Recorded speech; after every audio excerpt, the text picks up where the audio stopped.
What's up, y'all? My name is JR, and for those of you who don't already know, I'm a huge movie and TV nerd.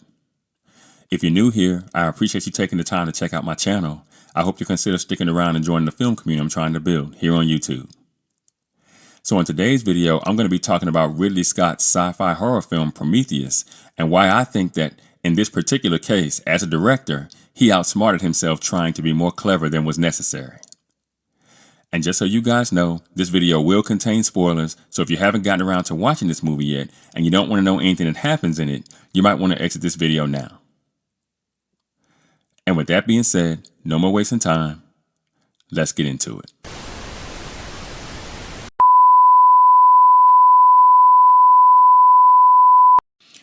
Prometheus is a 2012 science fiction horror film directed by Ridley Scott and written by Jon Spaihts and Damon Lindelof. It is the fifth installment of the Alien film series and features an ensemble cast including Naomi Rapace, Michael Fassbender, Guy Pearce, Idris Elba, Logan Marshall Green, and Charlize Theron. Set in the late 21st century, the film centers on the crew of the spaceship Prometheus as it follows a star map discovered among the artifacts of several ancient Earth cultures. Seeking the origins of humanity, the crew arrives on a distant world and discovers a threat that could cause the extinction of the human species. Now, Scott and director James Cameron developed ideas for a film that would serve as a prequel to Scott's science fiction horror film Alien, which is in 1979, was when that was released. Now, in 2002, the development of Alien vs. Predator, which came out in 2004, took precedence, and the project remained dormant until 2009 when Scott again showed interest. Now, Spaihts wrote a script for a prequel to the events of the Alien films, but Scott opted for a different direction to avoid repeating cues from those films. In late 2010, Lindelof joined the project to rewrite Spaihts' script, and he and Scott developed a story that precedes the story of Alien but is not directly connected to the original series.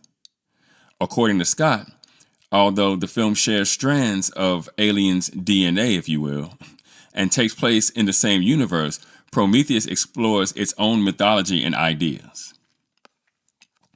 Now, Prometheus entered production in April of 2010 with extensive design phases during which the technology and creatures that the film required were developed. Principal photography began in March of 2011 with an estimated $120 to $130 million budget. The film was shot using 3D cameras throughout, almost entirely on practical sets, and on location in England, Iceland, Scotland, Jordan, and Spain. It was promoted with a marketing campaign that included viral activities on the web. 3 videos featuring the film's leading actors in character, which expanded on elements of the fictional universe, were released and met with a generally positive reception and awards. Prometheus was then released on June 1st of 2012, in the United Kingdom, and on June 8th of 2012 in North America. The film earned generally positive reviews, receiving praise for its designs, production values, and cast performances. The film grossed over $403 million worldwide, and a sequel, Alien Covenant, was then released in May of 2017. Now, at the time of the making of this video, the movie has a 73% on Rotten Tomatoes based on 312 critic reviews, with its popcorn meter currently sitting at 68% based on over 250,000 ratings. The film has a Metascore of 64 on Metacritic based on 43 critic reviews with a user score of 6.5 based on almost 2,400 user ratings. And finally, the movie overall has a 7.0 out of 10 on IMDb with almost 675,000 ratings. Now, Prometheus, I have to admit to you guys, is one of my absolute favorite movies. It's made its way into my guilty pleasures list, right? I just like watching it. Not because it's particularly succinct, narratively speaking, but because I'm a huge fan of the Alien movies. I mean, and I think so is probably most guys my age. You know, Alien, Star Wars, that kind of stuff is, growing up, that was our thing. And I have been a fan of the Alien movies since I was a kid. And Prometheus providing information about how the xenomorphs came into be in existence was something I was extremely interested in, right? Now, I also like the fact that the film both asks and has the temerity to try to answer what I would consider to be an existential question, right? Where did we, as in the human race, come from? Now, I like questions like this in films because these questions, the answers to these questions can be very expansive, right? And they cause you to think critically. Now, the film posits faith and to some degree science against Darwinism in a way that feels both refreshing and interesting against the backdrop of a good old-fashioned alien movie. So again, I was here for it. But the film asks another question, a secondary question, and though it maybe isn't quite as important as the first one, the main one, it's still a question that begs an answer before the tale has been told. So, when Shaw and company reach LV-223, a trip that has been financed by the Weyland Corporation, after Weyland's supposed death, mind you, in an effort to find out where the human race comes from, they discover a group of alien spaceships parked in a straight line, covered by dirt. Well, Holloway does. God does not create in straight lines. Now, upon landing nearby and exploring one of them, they discover dead humanoid bodies along with many vases filled to the brim with a black goo. Now, David, who has seemingly been tasked with a slightly different mission by Weyland, collects some of the goo and begins to experiment with it by contaminating Holloway with it directly by placing some of it in his drink, and Shaw indirectly when Holloway and Shaw have sex. And it seems like he does this just for kicks, right? Just to see what'll happen. We do end up getting the answer to the most important question asked in human history, that being, where do we come from?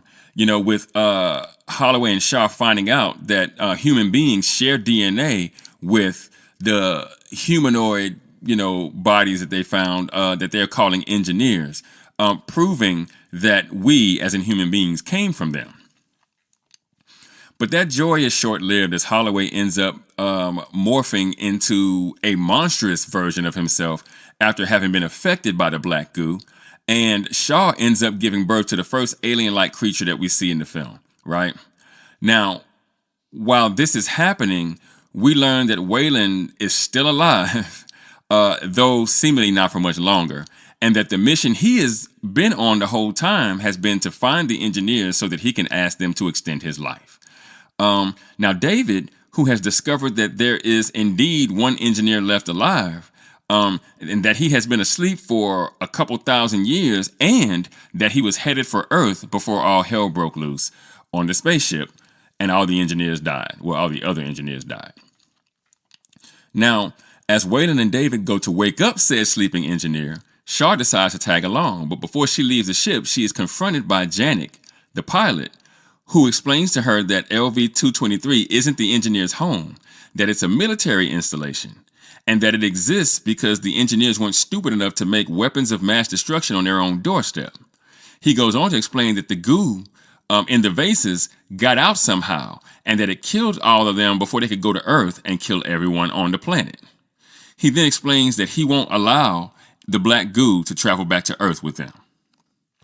So from there, Shaw catches up to David and Weyland just in time to ask the now awakened engineer yet another really important question. She wants to know why the engineers wanted to use the black goo to destroy humanity, the same humanity they created. Why did they change their mind, right? But we never get an answer because Weyland orders Shaw to be interrupted, which causes the engineer to kill Weyland and rip David's android head off of his shoulders in the penultimate plot point in the film, leaving this essential question unanswered as the film comes to a close. Now, it's a fairly accepted fact at this point in time that the scene we saw with the last engineer being confronted by Weyland, David, and Shaw was actually a shortened version, and that in the longer version, the engineer explains something to the effect that the engineers saw that humanity was wicked by nature, and that Jesus Christ was taken to the engineer's homeworld and then sent back to save humanity, but that when he tried, he was crucified for his efforts. And humanity just went on being the shit stains that they had always been throughout human history, right? And that was the proverbial straw that broke the camel's back in the eyes of the engineer. That was the thing that proved to the engineers that humanity was beyond saving. So they created the black goo as a weapon to undo what the engineer gave his life to accomplish in the opening scene of the film, set some thousands of years before the events of the present story. And I am of the mind that this scene would have been extremely helpful in tying up what I think is much too big of a loose end to still give this film really high marks. And when Ridley Scott was apparently asked why he omitted the scene, he said that he did it to maintain a sense of mystery and to allow the audience the chance to piece together the narrative on their own, which makes absolutely no sense to me, given that the whole reason you would make a prequel in the first place would be to answer questions that the audience might have about what transpired before the events of Alien. I mean, why make a prequel film if you want the audience to just figure it out for themselves, right? We could have done that without a movie at all. Now, overall, I give this movie a 70%, or a 7.0 if you're thinking IMDb score, right? And listen, despite, my feelings about this particular issue, I still love watching this film to this day for all the reasons that I've already mentioned. But the shame here is that the film does feel incomplete. And given that there's been a lot of talk over the years about the deleted scene, it just pours salt in the wound because it didn't have to be. I always tell you guys that the single most influential part of a film or TV show's narrative construction is the why. That's the thing that will ultimately decide whether a story being told is a good one or a bad one, right? Now, think about it. A character does something in the story that can maybe even be perceived as bad. But if you can empathize with the why, it puts you in the mindset of the villain and it helps you understand him. And understanding the villain helps you understand the story, right? But we don't get that here with the engineers in this film. All we know is that they created man in their image and then decided to do away with them before they were set upon by their own creation. And I still can't believe that that's where the great Ridley Scott decided to leave it. But what do you guys think? Have you seen Prometheus yet? If you have, what did you think about the way the film ended? Let me know in the comments. And for those of you that might be new to the channel, be sure to like and share this video. If you really like the content, be sure to subscribe and hit that notification bell. That way you'll be notified whenever I drop a new video. You can also now support the channel by leaving a super thanks. If you should be so inclined, I greatly appreciate it. Also, be sure to go and check out themadscreenwriter.com for more television and film reviews and info on my upcoming film projects. And with that, I'm going to go ahead and get out of here. I got screenplays to write. And I'll catch y'all in the next video.